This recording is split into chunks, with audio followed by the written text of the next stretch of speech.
전국에 계신 수험생 여러분 반갑습니다. 슈펜 김지수입니다. 네, 오늘은 5단원 사회생활과 법 중에서 형법 파트의 내용들을 정리하도록 하겠습니다. 저희 교재에 360페이지에 있는 내용입니다. 일단 우리가 형법이라는 개념은 이 형법 속에 범죄와 형벌을 규정하고 있는 법규범의 총체라고 이야기를 하고 있습니다. 즉 형법 안에는 무엇이 범죄가 되고 그 범죄에 대해서 어떻게 처벌할 것인가를 규정하고 있는 것을 형법이라고 하고요. 형법이 가지고 있는 가장 기본적인 원칙, 형법의 대원칙이 죄형 법정주의가 있습니다. 그럼 죄형 법정주의라는 말은 범죄와 형벌에 대해 반드시 법으로 정해두라라는 원칙이다.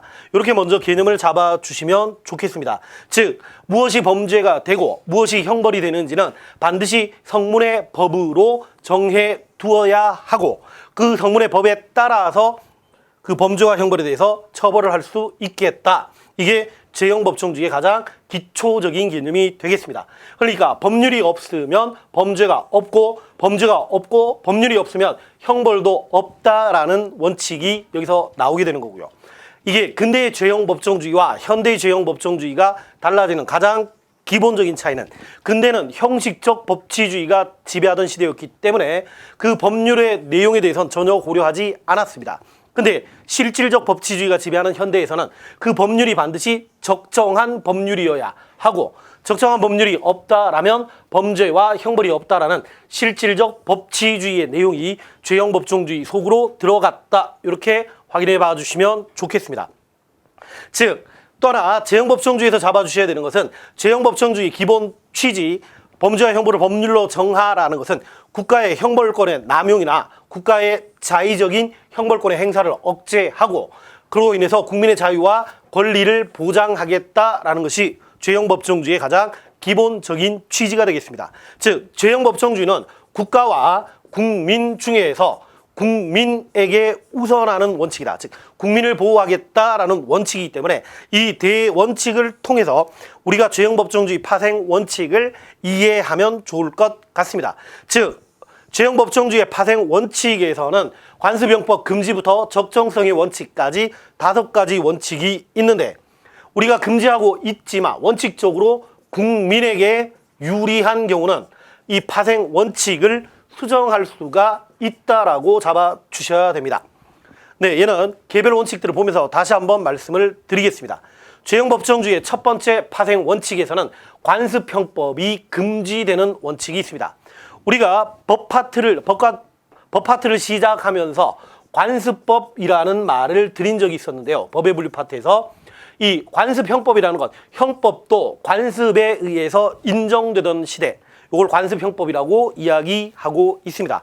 오늘날은 국가가 성문의 법률을 바탕으로 형법을 적용하니까 과거의 관습에 의한 그 관습에 따라서 형법을 적용하는 것은 원칙적으로 허용되지 않는다가 관습형법 금지의 원칙의 첫 번째 내용이 되겠습니다. 즉, 형벌에 관해서 적용할 수 있는 법은 오직 성문의 법률뿐이고 관습이나 불문법은 적용할 수 없다라는 원칙이 관습형법 금지의 원칙인데 얘는 이렇게 기억해 주시면 좋겠습니다. 만약에 관습형법 중에서 이 관습형법을 적용하면서 국민에게 유리한 경우가 나타날 때가 있습니다. 즉, 우리가 죄형 법정주의에서는 관습형법 금지를 규정하고 있지만 유리한 관습형법은 적용할 수가 있다라고 기억을 해 주시면 좋겠습니다. 통상 관습법에 의해서 가중처벌하거나 아니면 원래 처벌되지 않다가 관습법에 의해서 처벌이 이루어진다라고 하면은 이것은 죄형 법정주의 원칙, 즉 관습형법 금지 원칙을 위반하기 때문에 안 되지만 만약에 관습에 의해서 감경하는 사유가 발생하게 되거나 아니면 관습형법 때문에 처벌하지 않는 경우가 있다면 이럴 때는 죄형 법정주의를 위반하는 것이 아니고 이런 관습법은 적용할 수가 있다가 관습형법 금지의 원칙이다. 이렇게 기억해 주시면 좋겠습니다.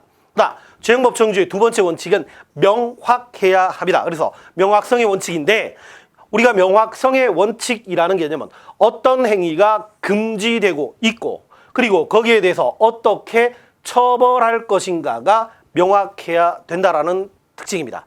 즉 명확성의 원칙은 구성요건의 명확성과 제재의 명확성이라고 분류가 되는데 여기서 제재라는 개념은 처벌이라고 바꿔서 기억해 주셔도 괜찮겠습니다. 즉 범죄가 성립 요건은 구성요건에 규정되어 있는데 구성요건이 명확하기 때문에 어떤 행위가 금지되는지를 알 수가 있고 그래서 구성요건의 명확성도 명확성의 원칙에 들어가는 내용이다. 즉 명확성의 원칙은 두 가지로 이루어져 있다로 확인해 봐 주시면 좋겠습니다. 그 다음 유추해석 금지의 원칙. 그래서 유추해석이라는 것 원래 조문에는 없지만 비슷한 내용이 있다라고 하면 그 비슷한 내용을 끌어와서 처벌을 하는 것을 유추해석이라고 얘기합니다. 형법에서는 유추해석이 엄격하게 금지되고 있는데 얘도 역시 피고인에게 불리하거나 형벌을 부과하거나 아니면 가중할 때는 유추해석 금지의 원칙이 적용됩니다. 그래서 이 조문을 반대로 뒤집으면 피고인에게 유리하거나 형벌을 부과하지 않거나 피고인을 감경하는 경우에는 유추해석이 가능하다라는 것까지 기억해 주시면 좋겠습니다. 그다음 형벌은 형벌 불소급의 원칙이 규정되어 있는데 불소급이라는 말은 이렇게 잡아주시면 되겠습니다. 형벌의 경우 예를 들어 3월 1일 날 A라는 형벌을 만들었다면 법은 원칙적으로 만들어진 이후에 적용되어야 합니다. 이런 효과를 장래효라고 이야기하고 어떤 법률이 만들어졌는데 만들어지기 이전으로 적용하는 것 이것을 소급효라고 이야기하고 있습니다. 그리고 우리 형법의 경우는 원칙적으로 소급효가 금지되어 있습니다. 즉 이것은 내가 어떤 행위를 한 이후에 나중에 제정된 법률에 의해서 내 행위가 처벌받을 수 있다면 나의 법적 안정성을 침해할 수가 있고 법률의 예측 가능성을 위반하기 때문에 원칙적으로 형법은 불소급의 원칙을 적용하고 있습니다. 하지만 이것도 역시 국민에게 소급을 통해서 처벌을 받지 않는다라는 즉 유리한 소급의 경우는 가능하다라고 기억을 해 주시면 좋겠습니다. 우리가 기본반 수업에서는 설명하지 않았지만 법이 추구하고 있는 몇 가지 이념들이 있습니다. 하나가 정의가 있고 그 다음에 법적 안정성과 그리고 합목적성이 있는데 이 형벌 불소급의 원칙은 법적 안정성을 실현하기 위해서 존재하고 있다라고 같이 기억해 주시면 좋겠습니다. 그 다음 적정성의 원칙, 마지막 원칙인데 이 적정성이라는 말을 적당이라는 말로 바꿔 주시면 좋겠습니다. 얘는 법률 그 자체가 지나치거나 불합리하거나 부정한 것을 배제해야 되고 이 법률은 나의 잘못에 따라서 즉 형벌은 그 범죄와 일치하는 즉 적당한 내용이 되어야 한다. 얘는 좀 막연하니까 다시 한 번만 예를 들어보겠습니다. 만약에 사람을 죽인 살인죄를 징역 5년에 처한다라고 규정되어 있고 만약에 어떤 물건을 훔친 절도죄를 징역 5년으로 처벌한다라고 하면 사람의 목숨과 물건 하나의 가치가 동일하게 취급되는 경우가 되어버리겠습니다. 그러니까 사람의 목숨은 물건보다 훨씬 더 소중하니까 얘는 무겁게 처벌해야 되고요. 물건은 사람보다는 좀 덜 소중하니까 좀 덜 가볍게 처벌해야 적정성의 원칙이 지켜지는 겁니다. 즉 침해되는 보호법익과 관련해서 이 보호법익의 가치에 맞게 처벌을 하자. 그것이 죄형법정주의가 규정하고 있는 적정성의 원칙의 내용이 되겠습니다. 이렇게 해서 우리가 죄형법정주의에 5가지 파생 원칙이 있는데 저희 공무원 쪽에서 이 죄형법정주의와 관련해서 파생 원칙을 물어보고 있으니까 이 내용도 정확하게 기억해 주시고요. 얘는 별표 2개를 해 주시면 좋겠습니다. 계속해서 범죄의 성립 조건에 대해서 살펴보도록 하겠습니다. 우리가 범죄가 성립하기 위해서는 3가지 요건을 갖춰야 한다고 하는데 첫 번째가 구성 요건에 해당해야 하고 그 행위가 위법성을 띠고 있으며 그 행위에 대해서 책임을 부과할 수 있을 때 우리는 범죄라고 얘기합니다. 즉 구성요건 해당성과 위법성과 책임 셋 중에 하나라도 없다면 범죄가 성립하지 않게 되겠고요. 그래서 처벌을 할 수가 없겠다. 그래서 범죄 성립 조건은 세 가지를 다 갖추고 있는지를 확인해봐 주셔야 되고요. 저희 공무원 쪽에서는 특히 범죄 성립과 관련해서 위법성 조각 사유를 물어보는 사례와 그다음 책임 조각 사유와 관련된 사례 분석 문제가 많이 출제가 되고 있습니다. 그래서 뒤쪽에 기출 문제, 문제풀이반에서 위법성 조각 사유와 관련된 판례들을 다시 한번 정리하도록 하고요. 일단 여기서는 기본적인 개념들을 정확하게 잡아주시면 좋을 것 같습니다. 일단 차례대로 한번 보시겠습니다. 구성 요건이라는 것은 무엇이 범죄인지를 규정해 둔 것을 구성 요건이라고 합니다. 그리고 이 구성 요건에는 통상 어떤 범죄의 주체나 아니면 객체, 이 범죄에서 보호하고자 하는 보호법익이나 이 범죄에 대해서 어떻게 처벌할 것인가와 관련되는 형벌들이 규정되어 있고요. 이것은 형법 법조문에 나와 있는 내용입니다. 즉 법조문을 정확하게 해석해서 어떤 사람의 행위가 그 법이 규정하고 있는 구성 요건에 해당하는지를 먼저 판단해 봐 주셔야 됩니다. 얘는 예를 한번 들어보겠습니다. 제가 형법 조문을 하나 가지고 왔는데요. 형법에 보면은 사람의 신체를 폭행한 자는 2년 이하의 징역이나 500만 원 이하의 벌금에 처한다라고 규정되어 있습니다. 자, 그러면 이 조문을 가지고 형법 폭행죄와 관련된 조문이었는데 구성요건 해당성을 한번 따져보도록 하겠습니다. 일단 폭행죄가 성립하기 위해서는 사람의 신체에 대해서 폭행이라는 행위를 해야 합니다. 즉 행위를 한 사람을 폭행죄로 처벌하니까 폭행죄의 주체는 사람이 되겠습니다. 그리고 폭행죄의 객체, 즉 폭행의 대상은 사람의 신체가 되고요. 이 폭행이라는 죄는 폭행이라는 행위에 의해서 나타나야 하고요. 폭행죄가 보호하고자 하는 법익은 사람의 신체가 이런 것들로부터 침해되지 않도록 안전해야 된다는 신체의 안전성을 규정하고 있구나. 이렇게 확인해 봐 주시면 좋겠습니다. 그리고 폭행죄의 구성 요건에 보면 2년 이하의 징역, 그 다음에 벌금이나 구류, 과유를 처벌할 수 있다라고 하니까 역시 범죄와 형벌이 규정되어 있구나. 요거 확인을 해봐 주시면 좋겠고요. 우리가 구성 요건에 해당하는 행위는 원칙적으로 당연히 위법하다라고 할 수 있겠습니다. 그래서 위법이라는 얘기는 그 행위에 대해서 행위가 나쁘다라고 하는 행위에 대한 비난 가능성이 있을 때 위법하다라고 이야기합니다. 그런데 구성 요건에 해당하면 원칙적으로 위법성이 추정되는데 일정한 행위가 위법성 조각 사유에 해당한다라면 위법성은 사라지게 되고요. 위법성이 사라졌다라면 책임까지는 검토할 필요가 없게 되겠습니다. 그다음 위법성 조각 사유는 다시 한번 보도록 하고요. 그다음 구성 요건에 해당했는데 위법한 행위면은 그 다음 단계로 살펴봐 줘야 되는 것이 그 행위에 대해서 우리가 책임을 물을 수 있는가. 통상 위법성이라는 개념은 행위에 대해서 하는 비난이었다라면 책임의 경우는 그 행위를 한 자, 즉 행위자에 대해서 비난할 수 있는가, 즉 비난 가능성을 책임이라고 이야기합니다. 그리고 위법성을 띈다면 원칙적으로 책임이 인정되는데 예외적으로 책임 조각 사유에 해당한다라면 책임이 소멸하게 될 거고 결국 세 가지 요건을 다 갖춰야 범죄가 된다라는 범죄의 성립 요건을 충족하지 못했으니까 범죄가 성립하지 않겠습니다. 즉, 요 세 가지의 관계를 먼저 잡아주시면 좋겠고요. 그다음 조문을 통해서 위법성 조각 사유와 책임 조각 사유를 명확하게 기억해 주시면 좋겠습니다. 다음 페이지를 보시면 형법 조문에 나와 있는 위법성 조각 사유들을 가지고 왔는데요. 우리 형법 20조에 보면 정당행위를 규정하고 있습니다.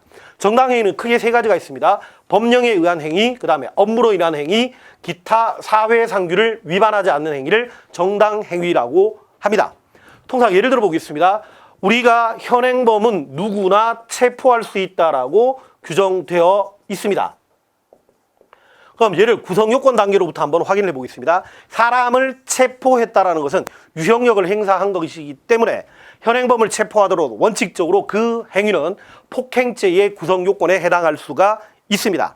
하지만 위법성 단계에서 보니까 법령에 근거한 행위고 정당행위에 해당하기 때문에 현행범 체포는 위법성이 조각되게 됩니다. 그래서 법령과 관련해서 현행범의 체포 이런 것들이 있다 확인해 봐 주시면 좋을 거고요. 그 다음에 업무와 관련되는 경우, 얘는 법령과 겹치는 경우였는데요.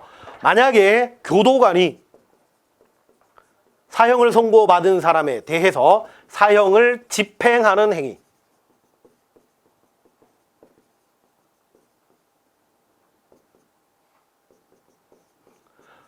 교도관의 사형 집행은 행형법에도 규정되어 있지만 교도관의 업무에도 해당하니까 얘는 두 가지가 겹쳐질 수가 있겠습니다. 그리고 의사가 치료를 하는 행위 내지는 의사의 수술 행위들은 업무에 관한 행위다라고 이야기를 하고 있습니다.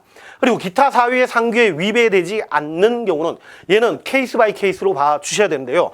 개별 판례들이 많이 집적되어 있는데 이걸 저희한테 출제하기는 상당히 곤란합니다.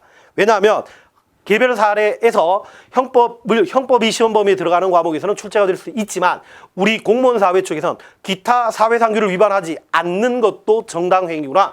이 정도 잡아주시면 되겠고요. 우리가 판단을 할 때는 상식의 범위 내에 있을 때 기타 사회상규에 위반되지 않는구나. 이렇게 확인해 봐 주시면 좋겠습니다. 그 다음 두 번째 정당행위에 대해서 살펴보도록 하겠습니다. 정당행위는 첫 번째 자기 또는 타인의 법익에 대해야 되고요. 끊어서 밑줄 쳐주시면 좋겠습니다. 현재의 침해가 되어야 하며 부당한 침해가 되어야 합니다. 통상 이 조건들을 정확하게 외워주셔야 되는데 어떤 문제를 푸실 때 이게 자기 또는 타인의 법익에 대한 침해인지 그리고 현재의 침해인지 부당한 침해인지를 가지고 정당방위가 성립하는지 하지 않는지를 확인해 주시면 좋겠습니다. 그럼 이걸 좀 더 부연 설명을 드리겠습니다. 자기 또는 타인의 현재의 침해이기 때문에 과거의 침해에 대해서는 원칙적으로 정당방위를 할 수가 없습니다. 얘를 정당방위와 자구행위를 구별하는 기준이니까 침해가 현재냐 아니면 침해가 과거냐를 가지고 정당방위와 자구행위를 구별해 주시면 좋겠습니다. 그 다음 부당한 침해라고 규정하고 있어서 정당방위는 기본적으로 부정대 정해관계다 이렇게 설명하고 있습니다. 우리가 부정대 정해관계라는 건 상대방이 나쁜 사람일 때는 원칙적으로 정당방위구나 라고 의심하고 문제를 풀어주셔야 됩니다. 개별적으로 문제 푸는 스킬은 문제풀이에서 다시 한번 말씀을 드리겠습니다. 그리고 침해라고 규정하고 있기 때문에 원칙적으로 부정한 행위를 하는 사람은 사람의 행위만이 정당방위가 성립할 수 있다로 기억해 주셔야 되고요. 요즘 별표까지 쳐주시면 좋겠습니다. 즉 통상 어떤 미친 개가 나한테 덤벼든다라고 해보겠습니다. 미친 개는 사람은 아니기 때문에 내가 그 미친 개를 뭐 어떻게 걷어찼거나 아니면 미친 개를 때렸다라고 하더라도 정당방위라고 얘기할 수는 없습니다. 이유는 우리가 정당방위는 침해에 대해서 할 수 있다. 즉 침해, 사람의 행위에 대해서만 정당방위를 할 수 있다고 규정하고 있기 때문입니다. 이런 조건들을 갖추고 있고 그 행위에 상당한 이유가 있다. 요 상당성을 판단하는 것도 케이스 바이 케이스로 확인을 해 주셔야 되는데 통상 가해자의 행위와 피해자의 행위, 즉 죄송합니다. 이건 피해라는 표현보다 이렇게 가시면 좋겠습니다. 가해자의 행위와 방어하는 사람의 행위 중에서 이 위험은 가해자가 방어하는 사람보다 클 때, 그래서 방어자가 하는 공격, 예를 들어 볼게요. 가해자가 칼을 들고 덤비고 있는데 방어하는 사람이 주먹으로 대항하고 있다면 칼의 위험성이 주먹의 위험성보다는 훨씬 더 크기 때문에 상당성을 인정하기가 쉽습니다. 그래서 어떤 게 더 위험하느냐를 가지고 정당방위에서 상당성을 판단해 주시면 좋겠고요. 계속해서 이항을 한번 봐주십시오. 만약에 그 방어 행위가 정도를 초과할 때에는 이때를 우리가 과잉방위라고 얘기하고요. 이때는 감경이나 면제를 할 수 있다라고 얘기합니다. 얘는 1항하고 비교를 해봐 주셔야 되는데요. 1항 정당방위가 성립하게 되면은 그때는 벌하지 아니한다라고 해서 위법성이 조각되는 경우입니다. 하지만 2항에서 보니까 감경이나 면제를 할 수 있다라는 얘기는 원칙적으로 방어 행위를 한 사람을 처벌을 하기 때문에 위법성은 조각되지 않는 경우고요. 이 경우에서 일반적인 경우보다 처벌은 좀 더 가벼운 처벌을 하는 정도다. 이렇게 확인해 주시면 좋겠습니다. 이 항을 우리가 과잉방위라고 이야기합니다. 이 사례를 긴급피난에서 다시 한번 확인해 보시겠습니다. 통상 우리가 문제에서는 이 사례가 정당방위에 해당하는지 아니면 이게 긴급피난에 해당하는지를 명확하게 구별을 해 주셔야 되는데, 얘를 찾는 방법은 조문을 한번 비교를 해 보겠습니다. 자기 또는 타인의 법익은 정당방위나 긴급피난과 동일합니다. 그리고 현재의 원인 행위가 있다라는 거, 이것도 역시 동일한데 그 뒷부분 한번 봐주십시오. 부당한 침해가 돼야 되고요. 얘는 현재의 위난이라고 이야기하고 있습니다. 그래서 부당한 침해이기 때문에 정당방위를 부정대의 정해관계라고 하지만 현재의 위난이라고 표현되어 있는 긴급피난의 경우는 정대의 정해관계도 가능하다라고 이야기를 합니다. 부정대 정해관계와 정대 정해관계는 아까 부정대 정은 강도가 쳐들어왔을 때 내가 방어하는 것, 이것은 강도가 나쁜 사람이니까 부정이 될 수 있겠고요. 정대정의 관계는 이런 사례로 확인을 해봐 주시면 좋겠습니다. 어떤 차가 저에게 돌진하고 있는 경우입니다. 그 차가 돌진하기 때문에 제가 남의 집으로 안전을 위해서 피난하고 있을 때, 제가 피난하고 있는 거 그 자체가 부정은 아니죠. 그러니까 이런 정대정의 관계까지 가능하다라는 얘기를 하고 있습니다. 또 하나, 침해라는 개념을 지금 긴급피난에선 위난으로 설명하고 있기 때문에 정당방위의 경우는 사람의 행위만 가능하지만 긴급피난은 사람의 행위뿐만 아니라 사람 이외에 동물이나 아니면 물건들의 행위도 긴급피난을 할 수 있다로 기억해 주셔야 됩니다. 좀 전에 말씀드린 미친 개가 저한테 덤빈다면 이 미친 개에 대해서 제가 어떤 행위를 했다. 긴급피난이 성립할 가능성이 큽니다. 그리고 차가 골목에 주차해둔 차가 이렇게 밀고 내려와서 차가 브레이크가 터져서 저한테 이렇게 다가오고 있어서 제가 피하고 있다. 그럴 때는 물건에 의한 침해가 되니까 긴급피난이 성립할 수가 있겠습니다. 그래서 정당방위와 긴급피난이 어떻게 다른지를 확인해 봐 주시면 좋겠고요. 이 항은 이 항과 동일합니다. 통상 이게 정당방위냐 긴급피난이냐를 많이 비교해서 물어보고 있으니까 얘는 별표를 쳐 두시고요. 개념을 다시 한번 꼼꼼히 따져봐 주시면 좋겠습니다. 그다음 자구행위 얘기를 말씀드리겠습니다. 자구행위는 조건을 반드시 기억해 주십시오. 법정 절차에 의해서 청구권 보존이 불가능한 경우가 돼야 되고요. 청구권의 실행불능이나 현저한 실행곤란을 피하기 위한 행위가 되어야 하며 상당한 이유가 있을 때 자구행위가 인정되고 있습니다. 통상 자구행위와 관련해서 가장 많이 드는 사례가 우리 대법원 판례를 예를 들고 있는데요. 만약에 거액의 채무를 지고 채무를 진 사람이 공항에서 이민을 가려고 하는 것을 내가 그것을 확인하고 거액의 채무자에 대해 거액의 채무자를 체포한 행위를 한번 따져 보겠습니다. 이게 판례에 있던 내용이었는데 가장 전형적인 자구행위 사례입니다. 그럼 일단 내가 체포했기 때문에 신체 유형력을 행사했고 원칙적으로 폭행죄의 구성 요건에 해당할 수가 있습니다. 근데 거액의 채무자가 이민을 가려고 하는 상황이면 법정 절차에 의해서 빌려준 돈을 되받기는 곤란한 상황일 겁니다. 예를 들어 볼게요. 당신 거기 도망가지 말고 기다리세요. 내가 판사 데리고 와서 제 민사재판에서 당신이 나한테 빌린 돈을 갚도록 할게요. 그때까지 여기서 기다리고 있을 사람 아무도 없지 않습니까? 네, 이런 상황이었고요. 내가 이 사람에 대해서 체포를 한 상황이 이 사람이 외국으로 이민 가면 청구권의 보존이 불가능한 경우에 해당하고 이 이민을 가지 못하도록 하기 위한 거니까 실행불능이라든가 실행곤란을 피하기 위한 행위다. 이렇게 설명하기 때문에 이 사례를 우리가 자구행위라고 설명을 하고 있습니다. 그 다음 예와 관련해서 조금만 더 비교할 내용 하나만 말씀을 드리고 계속 진행하도록 하겠습니다.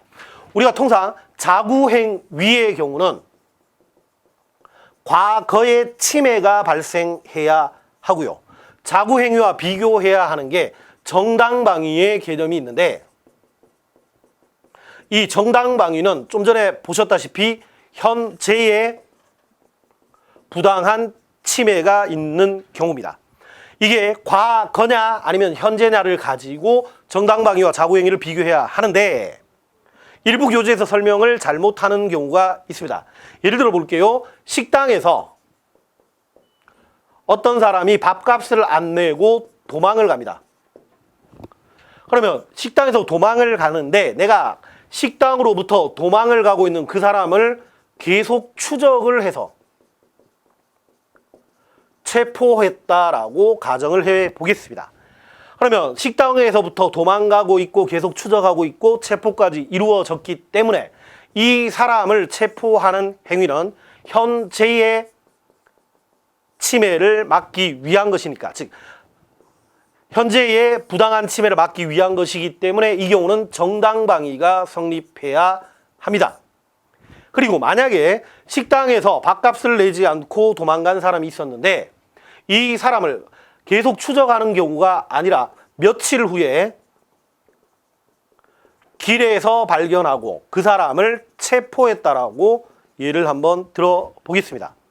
좀 전과는 달리 며칠 후니까 현재의 침해가 아니라 과거의 침해가 되고요. 이 경우는 정당방위가 아니라 자구행위가 되어야 합니다. 즉 침해가 현재냐 과거냐를 가지고 정당방위와 자구행위를 정확하게 비교해 주시면 좋을 것 같습니다. 계속해서 보시겠습니다.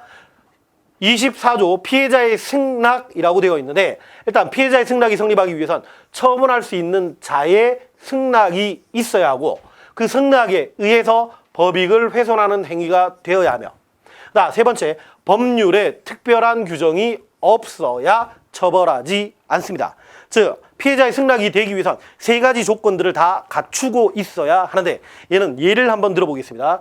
우리가 스포츠 K1이라든가 아니면 권투 시합을 한번 생각해 봐 주십시오. 통상 권투나 K1에서 사람을 치고받고 하기 때문에 법적으로 따지면 얘는 상해가 될 수가 있습니다. 하지만 권투 시합이나 K1에 참여하는 사람은 사전에 승낙을 받았고요. 그 다음에 법률이 스포츠 상해를 처벌하는 규정을 가지고 있지는 않습니다. 그래서 비록 권투 시합이나 K1에서 사람을 다치게 하더라도 우리가 상해죄로 처벌하지 못하는 이유는 피해자의 승낙에 해당하기 때문입니다. 근데 얘는 주의하실 게 있습니다. 피해자의 승낙이 되기 위해서는 반드시 처분할 수 있는 자가 유효한 승낙을 해야 하기 때문에, 만약에 승낙이 없고 그래서 법익을 훼손했다라고 한다면 얘는 피해자의 승낙이 성립하지 않습니다. 그 다음에 법률에 특별한 규정이 있다면 비록 당사자의 승낙을 받았더라도 역시 처벌을 면할 수가 없습니다. 얘와 관련해서 가장 많이 물어보는 조문이 두 가지가 있는데요. 우리가 원칙적으로 사람을 죽인 살인 행위에 대해서 일반적으로 처벌할 때는 살인죄로 처벌합니다. 하지만 피해자의 동의라든가 아니면 피해자의 요구에 의해서 사람을 죽인 행위가 있다면 일반 살인죄로 처벌하는 것이 아니라 이 경우에는 촉탁 승낙에 의한 살해죄라고 해서 살인죄보다는 좀 가볍게 처벌을 하고 있습니다. 즉 사람의 생명은, 살인죄는 비록 당사자의 승낙이 있더라도 여전히 처벌하는 것이기 때문에 생명은 본인이 처분할 수 있는 보호법이 아니다. 요거 하나 확인해 봐 주셔야 되고요. 그 다음에 우리가 부녀자의 동의를 받고 낙태 행위를 하는 경우, 이것을 일반 낙태죄와는 좀 가볍게 촉탁 내지는 승낙에 의한 낙태죄, 다른 말로 동의낙태죄라고 이야기를 하고 있습니다. 그래서 낙태도 태아의 생명도 개인이 처벌할 수 있는 법익이 아니다. 요거 확인해 봐 주시면 좋겠습니다. 그 다음 책임 조각 사유에 대해서 살펴보도록 하겠습니다. 책임 조각 사유에는 첫 번째가 형사 미성년자가 있습니다. 만 14세가 되지 아니한 자, 즉 형사 미성년자는 벌하지 아니한다라고 했기 때문에 이 경우는 책임이 조각되는 경우에 해당합니다. 심신장애인의 경우는 심신장애인을 크게 둘로 나눕니다. 사물을 변별할 능력이 없거나 의사결정할 능력이 없는 경우에는 벌하지 아니한다라고 해서 이 경우 심신상실의 경우는 책임이 조각되고 있습니다. 근데 이에 비해서 사물을 변별할 능력이나 의사결정할 능력이 미약한 자의 경우는 감경을 한다. 즉 이때는 책임이 사라지는 것이 아니라 감경의 사유가 되고 그래서 여전히 범죄가 성립하게 되겠습니다. 그거 확인해 봐 주시면 되겠고요. 그 다음에 11조를 보시면 농아자의 행위는 감경한다라고 했고 이 사유가 감경사유다. 요거 체크해 주시면 좋겠습니다. 그리고 이쪽에서 농아자라는 말은 두 가지가 합쳐져 있습니다. 농자와 아자를 합쳐서 이야기합니다. 이 표현이 이겁니다. 귀도 안 들리고 그 다음에 말도 못할 때 예를 들어서 귀는 안 들리지만 말을 할 수 있는 사람이 있거나 말은 하는데 귀가 안 들리는 사람, 즉 두 가지 중에서 하나의 기능이 있다라면, 즉 농아자라고 얘기하지 않고 두 가지 모든 기능을 갖추지 못할 때 농아자라고 이야기하고 있습니다. 그래서 농아자의 경우는 감경사유가 된다라는 거 확인해 봐 주시면 좋겠습니다. 예, 제가 좀 전에 농자아자를 좀 설명을 좀 버벅거린 것 같은데요. 청각과 발성 두 가지가 안 되는 경우를 농아자라고 한다. 이렇게 봐주시면 좀 깔끔한 정리가 될 것 같습니다. 둘 중에 하나가 가능하다라면 농아자가 아니고 감경하지는 못한다. 둘 다 안 될 때만 감경한다. 이렇게 정리해 주시면 좋겠고요. 마지막 강요된 행위는 조문을 정확하게 암기해 주시면 좋겠습니다. 얘가 통상 위법성 조각 사유와 혼란스러운 경우가 있는데 얘는 개념을 암기해서 개별 사례가 강요된 행위인지 아닌지를 잡아 주셔야 됩니다. 강요된 행위라고 하기 위해서는 첫 번째, 저항할 수 없는 폭력 아니면 자기 또는 친족의 생명, 신체에 대한 위해를 방어할 방법이 없는 협박에 의해서 어떤 행위를 하는 경우, 저항할 수 없는 폭력이나 생명, 신체에 대한 위해, 요거 잡아 주셔야 되고요. 얘는 사례를 한번 들어보겠습니다. 예를 들어서 나의 딸이 유괴가 되어 있는 상태고 나는 은행에서 금고를 지키고 있는 경비라고 합시다. 은행의 금고의 문을 열지 않으면 나의 딸의 내 딸이 생명을 잃을 수도 있는 상황이 됐다면 저는 금고의 문을 열 겁니다. 저뿐만 아니라 많은 분들이 그럴 텐데요. 얘를 한번 이 조문에서 한번 봐 주십시오. 만약에 금고를 문을 열지 않는다라면 자기의 친족의 생명에 대한 위해가 방어할 수가 없겠죠. 그래서 이 경우는 강요된 행위에 해당한다. 이렇게 개별 사례를 이 조문에 적용을 해야 되기 때문에 강요된 행위는 정확하게 암기를 해 주시면 좋겠습니다. 이렇게 해서 범죄 성립 요건을 살펴봤고 지금부터 보실 내용은 형벌과 관련되는 내용입니다. 우리 형법에서 형벌은 생명형, 자유형, 명예형, 재산형으로 분류를 하고 있으며 생명형에는 첫 번째가 생명을 박탈하는 사형이 있습니다. 그리고 자유형에는 징역과 금고와 구류를 규정하고 있는데 징역과 금고는 30일 이상이라는 점이 공통이고 노역을 시키느냐와 노역을 시키지 않느냐의 차이가 있습니다. 그에 비해서 구류는 30일 미만의 기간이다. 그렇게 해서 징역과 금고와 구류를 확인해 봐 주시면 좋겠고요. 자격 상실은 당연히 상실하는 거고요. 자격 정지는 별도의 법 판결의 선고에 의해서 일정한 기간 동안 자격이 정지된다고 합니다. 이를 다시 한 번만 설명을 드리겠습니다. 제가 만약에 살인죄를 저지르고 징역 5년의 실형을 살고 있다면 교도소에 있는 기간 동안 나는 당연히 선거권이나 피선거권이 사라지게 될 겁니다. 즉, 이 기간 동안은 당연히 자격을 잃게 될 겁니다. 근데 실형을 선고받으면서 부가형으로 자격 정지가 5년이다라고 법원의 판결, 재판을 받았다라면 징역 5년 산 이후 석방된 5년 이후 5년 동안도 일정한 자격을 행사할 수 없게 되겠다. 그래서 이것을 부가형이라고 설명하고 있습니다. 요거 확인해 봐 주시면 좋겠고요. 그 다음에 재산형에는 벌금과 과료와 몰수가 있습니다. 이쪽에서 벌금은 5만 원 이상이어야 하고요. 과료는 2,000원부터 5만 원까지. 그 다음 몰수는 범죄와 관련된 재물을 뺏는 것이다.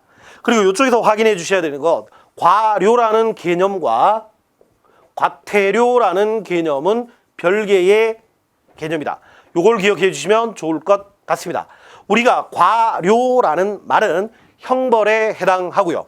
과태료는 형벌이 아니라 행정벌에 해당하고 행정질서벌이라고 이야기를 합니다.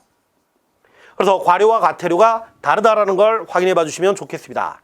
그다음 계속해서 우리가 형벌 이외의 형사정책 수단으로서 인정하고 있는 것이 보호관찰과 치료감호, 사회봉사, 수강명령이 있는데, 보호관찰이라는 것은 일정한 경우, 즉 선고유예, 집행유예, 가석방을 받았을 때 일정한 보호관찰관의 감독을 받으면서 하는 생활, 이게 보호관찰이라고 합니다. 통상 한 달에 한 번씩 보호관찰관을 만나서 지난 한 달 동안 내가 어떻게 생활했는지를 설명하고 있고요. 그 다음 내가 특정하게 장소를 어디 다른 동네로 가게 되게 될 때, 외부로 여행을 갈 때는 반드시 보호관찰관에게 신고를 하고 있다. 그 정도 확인해 봐 주시면 좋겠습니다.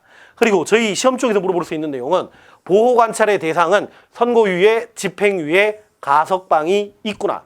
요거 확인해 봐 주시면 좋겠고요.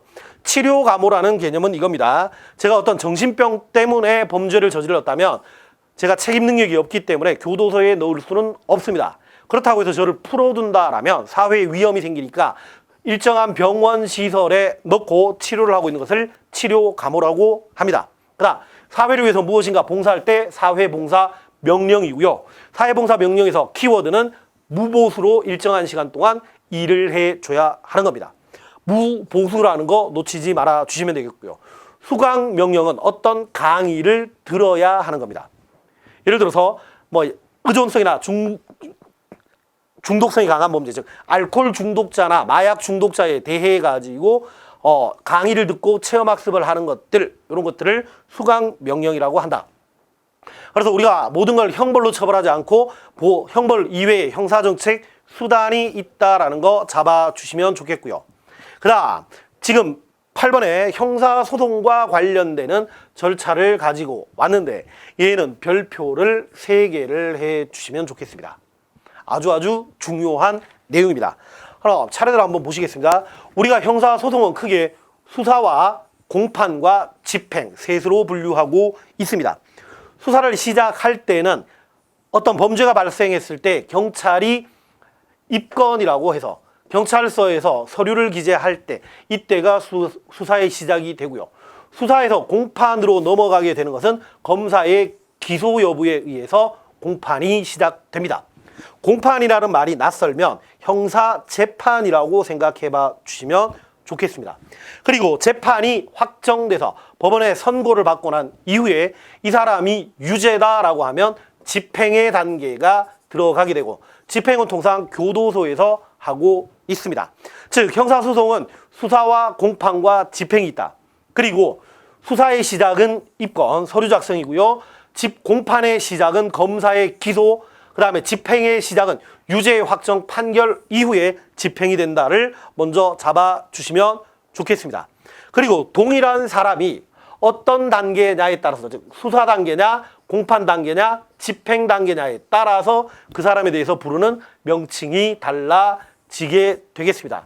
예를 들어서 제가 누군가를 두들겨 패서 경찰의 조사를 받고 있다라고 하겠습니다. 어떤 범죄 발생이 됐고 경찰의 수사를 받고 있다라면 저는 폭행을 하던 당시에서는 가해자가 되지만, 얘가 수사 단계에선 가해자가 피의자라고 불리게 됩니다. 그리고 재판이 시작되면 피의자 단계에서 피고인의 단계로 바뀌게 되고요. 실형의 선고를 받고 교도소에 들어가게 되면은 수형자라고 불리게 됩니다. 그래서 동일한 사람이라도 어떤 단계냐에 따라서 표현이 달라지니까 요거 먼저 확인해 봐 주시면 되겠고요. 그다음 두 번째, 우리는 원칙적으로 피의자나 피고인은 불구속 상태에서 수사나 재판을 받는 것이 원칙입니다. 그래서 체포나 구속이 되어 있는 피의자를 불구속 상태로 풀어주는 방법 중에 하나가 구속적부심이라는 게 있습니다. 즉 피의자의 구속이 적당한지 부당한지를 심사해서 부당한 구속이었다라면 풀어준 상태에서 수사를 받게 하는 제도, 이게 구속적부심이 되고요. 피고인이 재판을 받는 과정에 불구속 상태에서 재판을 받기 위해서 인정되고 있는 제도가 보석이라는 게 있습니다. 보석은 어떤 일정한 보증금을 납부하는 조건으로 불구속 상태에서 재판을 받는 것을 보석이라고 하고요. 수형자 단계에서 징역 3년이라는 형기를 선고받았다고 하더라도 3년을 채우기 전에 미리 풀어주는 제도가 있는데 그것을 가석방이라고 합니다. 이런 개념들이 있다는 거 잡아주시면 좋겠고요. 그 다음에 또 하나, 검사가 기소를 하지 않는 단계를 불기소라고 얘기를 하고요. 불기소에 대해서 재정 신청을 할 수가 있다. 뭐 그거 확인해 주시면 좋겠고요. 기소를 잠깐 멈출 때 기소유예라고 합니다. 이것도 확인해 주시면 되겠고요. 그 다음 재판을 해본 결과 판결에서 법원이 유죄로 선고하는 경우가 있고요. 실형을 선고할 때는 이건 유죄가 되고요. 죄가 없다라고 인정할 땐 무죄가 되는 경우가 있습니다. 그리고 판결에 선고를 잠깐 멈추는 선고유예와 집행유예라는 제도가 있는데 얘도 정확하게 구별을 해 주시면 좋겠습니다. 얘를 지금 별도의 프린트를 하나 준비해 왔는데요. 법원이 어떤 심리를 하고 나서 심리 이후에 판결을 선고하게 되고 판결을 선고한 이후에 집행을 하게 됩니다. 얘는 유죄라는 전제에서 한번 해보겠습니다. 재판을 해본 결과 유죄의 선고를 해야 되는데 심리는 하지만 선고를 잠깐 멈추는 경우를 선고유예라고 합니다. 그리고 심리 이후에 판결을 선고했지만 집행을 하지 않는 것, 요것을 집행유예라고 하는데 여기서 제일 먼저 잡아주셔야 되는 것은 선고유예와 집행유예는 기본적으로 유죄의 판결이다라는 거 확인을 해 주시면 좋겠습니다. 그럼 어떨 때 선고유예를 하며 어떨 때 집행유예를 하는지를 비교해 보겠습니다. 선고유예는 집행유예보다 좀 더 가벼운 형인데요.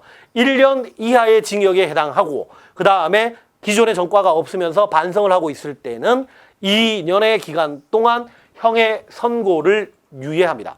심리는 이미 끝난 상태입니다. 선고를 하지 않는 것.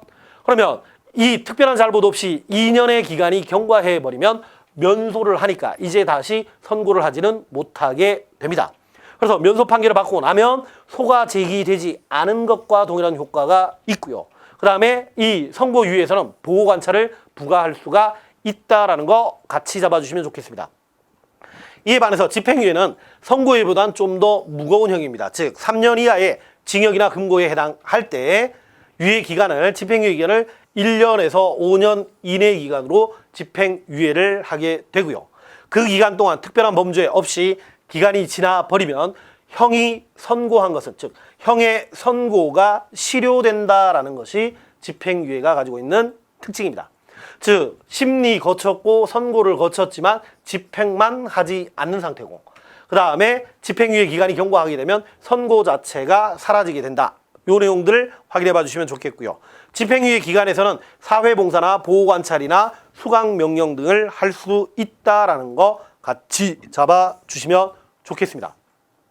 그리고 가석방과 관련해서 내용들이 정리가 되어 있는데요. 가석방은 일단 출제 가능성은 좀 낮기 때문에 기본적인 내용만 확인해 봐 주시면 좋겠습니다. 원래 징역 기간이 딱 정해졌지만 그 기간이 만료되기 이전에 풀어주는 제도를 가석방이라고 하고요. 통상 우리 가석방 기간에선 무기는 10년이 경과하고 유기는 남은 형... 죄송합니다. 요거 위에 것과 제가 헷갈렸네요. 예, 가석방 기간은 무기는 10년 동안 가석방을 하고요. 유기는 남은 형을 합니다. 그리고 가석방의 대상이 되는 것은 무기의 경우는 20년, 그 다음 유기의 경우는 형기의 3분의 1이 경과했을 때 가석방의 대상이 될 수가 있고요. 가석방 기간은 방금 말씀드린 이렇게 가는 것이다. 그리고 가석방 기간 동안 특별한 잘못이 없으면 형의 집행이 종료된다를 확인해 봐 주시면 좋겠습니다. 이쪽은 숫자를 중심으로 확인해 봐 주시면 좋겠고요. 그다음 우리 교재에 범죄 피해자와 관련된 형사보상 절차, 얘는 지금 앞에서 했던 내용입니다. 청구권 쪽에서 했던 국가배상 청구권이나 형사보상 청구권이 있고요. 이쪽에서 별도로 정리하실 만한 내용은 배상명령 제도라는 게 있습니다. 그래서 배상명령 제도라는 건 이겁니다. 우리가 민법상 불법행위를 할 때 민사책임과 형사책임은 별개라고 말씀을 드렸었습니다. 근데 형사 절차에서 민사상의 배상명령을 함께 하는 거니까 일정한 경우에 민사 절차와 형사 절차가 결합되어 있구나. 그 제도를 배상명령 제도라고 합니다. 그리고 배상명령을 할 수 있는 것은 상해부터 시작해서 이런 재산상의 피해에 대해서만 신청할 수가 있고요. 재산상의 피해가 아니라 정신상의 피해의 경우는 기본적으로 배상명령을 신청할 수가 없다. 이 내용 확인해 봐 주시면 좋겠습니다. 그다음 12번 국민참여재판에 대해서 말씀을 드리겠습니다. 일단 이쪽은 별표가 필요한 분야고요. 그동안 문제가 출제가 되기 시작했고 앞으로도 계속 출제가 될 내용입니다. 그리고 국민참여재판에서는 현재 나온 문제가 국민참여재판과 관련된 법률 조문을 기억하는 거. 그래서 제가 지금 국민참여재판에서 중요 조문들을 넣어뒀는데 이 내용들을 한번 읽어봐 주시면 좋겠습니다. 이쪽에서 국민참여재판에서는 배심원의 숫자 반드시 확인해 주셔야 되고요. 그 다음에 국민참여재판을 하기 위해서는 8조 반드시 당사자의 의사를 서면의 방법으로 확인을 해야 된다. 즉 국민참여재판을 할 것인지 말 것인지를 서면으로 확인해야 된다는 거 잡아 주셔야 되고요. 그 다음에 원칙적으로 국민참여재판은 20인 이상, 20세 이상의 경우는 국민참여에서 배심원이 될 수가 있는데 일정한 사유에서 직업 등의 이유로 국민참여재판을 배심원으로 참여할 수 없는 사람을 규정하고 있습니다. 이게 저희 공무원에서 출제가 됐던 내용이니까 이것도 한번 확인해 봐 주시고요. 문제풀이 과정에서 얘는 어떻게 하면은 빨리 외울 것인지 그 요령을 다시 한번 말씀을 드리도록 하겠습니다. 그 다음에 국민참여재판에서 향후 출제 가능성이 높은 파트는 평이나 평결과 토의와 관련되고 판결 선고에 대한 46조 2항의 규정들을 잡아주시면 좋겠고요. 이 내용은 꼼꼼하게 다시 한번 읽어봐 주시면 좋겠습니다. 그리고 평이나 평결, 판결 선고와 관련된 내용 중에서 기본적으로 잡아주실 게 배심원이 한 평결은 재판부에 대한 권고의 효력만을 가지고 있을 뿐이지 배심원이 내린 평결에 대해서 재판부가 무조건 따라야 하는 것은 아니다. 요거 기억해 주시면 되겠고요. 만약에 배심원의 평결과 다른 판결을 할 때는 판결문에 그 이유를 기재하고 있다 정도. 요 내용까지 같이 확인해 봐 주시면 좋을 것 같습니다. 형사 절차 내용이 좀 방대하면서 그 다음에 다뤄야 될 내용들도 많은데 이쪽은 이렇습니다. 사례 문제가 많이 출제가 되고 있지만 사례 문제를 푸는 기본적인 방법은 개념을 정확하게 잡는 겁니다. 그러니까 위법성 조각 사유와 책임 조각 사유를 중심으로 개념을 정확하게 잡아 주시고요. 문제풀이에서 적용하는 훈련들을 같이 한번 해봤으면 좋겠습니다. 네, 오늘 강의는 여기서 마무리 짓도록 하겠습니다. 감사합니다.